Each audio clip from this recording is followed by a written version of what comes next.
नमस्कार, daily line के news file bulletin में आपका स्वागत है और मैं हूं आपके साथ शांभवी प्रभाकर। इस बुलेटिन में हम आपको बताएंगे यूपी सरकार ने कितने हजार करोड़ का बजट पेश किया है। इसी के साथ बताएंगे चंपई सोरेन फ्लोर टेस्ट में पास हुए या फेल।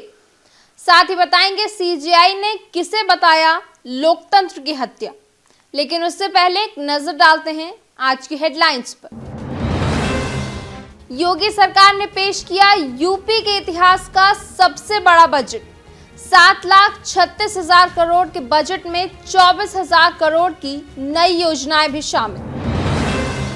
फ्लोर टेस्ट में पास हुई झारखंड की चंपई सरकार, पक्ष में 47 तो विरोध में पड़े 29 वोट। हेमंत सोरेन ने भाजपा और केंद्र पर बोला हमला। चंडीगढ़ मेयर चुनाव को सीजीआई ने बताया लोकतंत्र की हत्या। कहा चुनाव अधिकारी पर बैलेट पेपर डिफेस्ट करने के लिए चलना चाहिए केस। मनीष सिसोदिया को कोर्ट से मिली बड़ी राहत। बीमार पत्नी से हफ्ते में एक बार मिलने की मिली इजाजत। राम जन्मभूमि ट्रस्ट के कोषाध्यक्ष ने कहा काशी मथुरा भाईचारे से दे दें तो हम अन्य मंदिर की ओर नहीं देखेंगे। अब बात करते हैं आज की पहली खबर की। योगी सरकार ने आज सोमवार 5 फरवरी को अपना 8वां बजट पेश किया। वित्त मंत्री सुरेश खन्ना ने चुनावी साल में यूपी के लोगों के लिए 7,36,000 करोड़ का बजट पेश किया है। गौरतलब हो कि यह यूपी सरकार का अब तक का सबसे बड़ा बजट है। पिछला बजट 6,90,000 करोड़ का था। साल 2024-25 के बजट में सरकार का फोकस महिला, युवा और किसान पर रहा। इस बार बजट में 24,000 करोड़ रुपए की नई योजनाएं भी लाई गई हैं।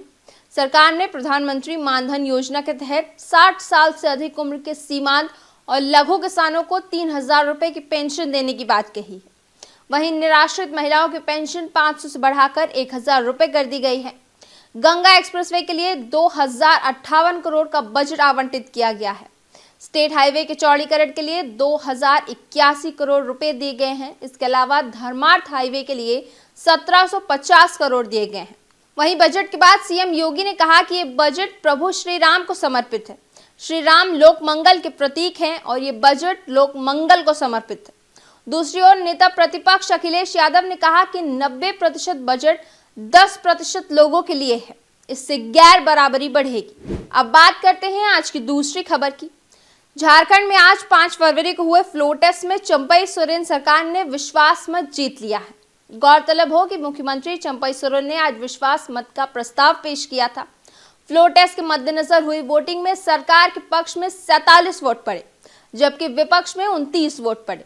इस दौरान भाजपा, झारखंड मुक्ति मोर्चा और एक निर्दलीय विधायक गैरहाजिर रहे, जबकि एक निर्दलीय ने वोटिंग नहीं की। वहीं इस दौरान सदन में मौजूद पूर्व सीएम हेमंत सोरेन ने 23 मिनट का भाषण दिया, जिसमें उन्होंने केंद्र सरकार और भाजपा पर जमकर हमला बोला। हेमंत सोरेन ने कहा कि देश में ऐसा पहली बार हुआ है जब किसी मुख्यमंत्री को गिरफ्तार किया गया। लगता है इसमें राजभवन भी शामिल है। इसी के साथ हेमंत सोरेन ने कहा कि अगर उन पर लगे जमीन घोटाला मामले में ये लोग एक भी पेपर दिखा दें तो वो राजनीति से ही नहीं बल्कि झारखंड को भी छोड़कर चले जाएंगे। अब बात करते हैं अगली खबर की। चंडीगढ़ मेयर चुनाव को लेकर आज सोमवार 5 फरवरी को सुप्रीम कोर्ट में सुनवाई हुई। इस दौरान सुप्रीम कोर्ट ने चुनाव अधिकारी अनिल मसीह को फटकार लगाई। सीजीआई डीवाई चंद्रचूड़ ने कहा कि यह स्पष्ट है कि उन्होंने बैलेट पेपरों को डिफेस्ट किया है, तो क्या वह इसी तरह चुनाव आयोजित करते हैं? ये लोकतंत्र का मजाक है, ये लोकतंत्र की हत्या है। इस अवसर पर मुकदमा चलाया जाना चाहिए।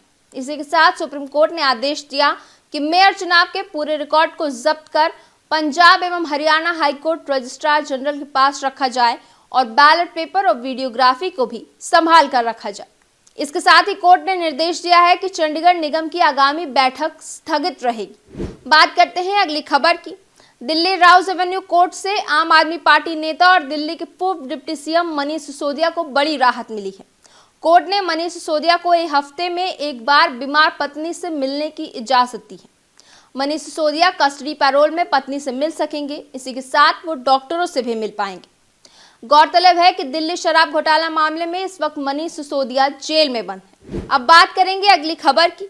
श्री राम जन्मभूमि ट्रस्ट के कोषाध्यक्ष गोविंद देवगिरी महाराज जी ने कहा है कि वह अयोध्या के बाद अगर ज्ञानवापी और कृष्ण जन्मभूमि मंदिर हमें मुस्लिम भाईचारे से दे दें तो हम अन्य मंदिरों की ओर नहीं देखेंगे।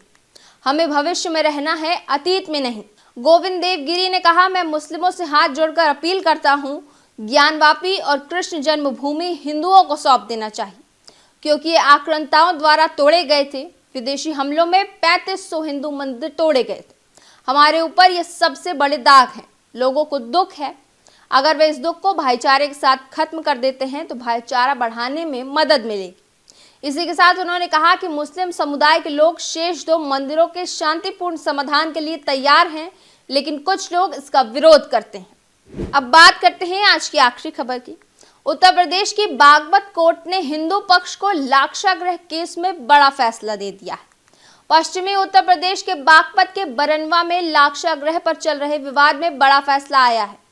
लाक्षागृह टीले को लेकर हिंदू और मुस्लिम पक्ष के बीच पिछले 54 सालों से विवाद चल रहा था। एडीजे कोर्ट ने फैसला सुनाते हुए हिंदू पक्ष को 100 बीघे जमीन के साथ साथ मजार पर भी मालिकाना हक दे दिया है। बता दें कि बरनवा के निवासी मुकीम खान ने वक्फ बोर्ड के पदाधिकारी की हैसियत से मुकदमा दर्ज कराया था। इस मुकदमे में दूसरा पक्ष लाक्षागृह के गुरुकुल के संस्थापक ब्रह्मचारी कृष्णदत्त महाराज थे। मुकीम खान ने लाक्षागृह पर दावा ठोका था कि इस पर वक्फ बोर्ड का मालिकाना हक है। डेली लाइन के इवनिंग न्यूज फाइल बुलेटिन में बस इतना ही। बने रहिए डेली लाइन के साथ।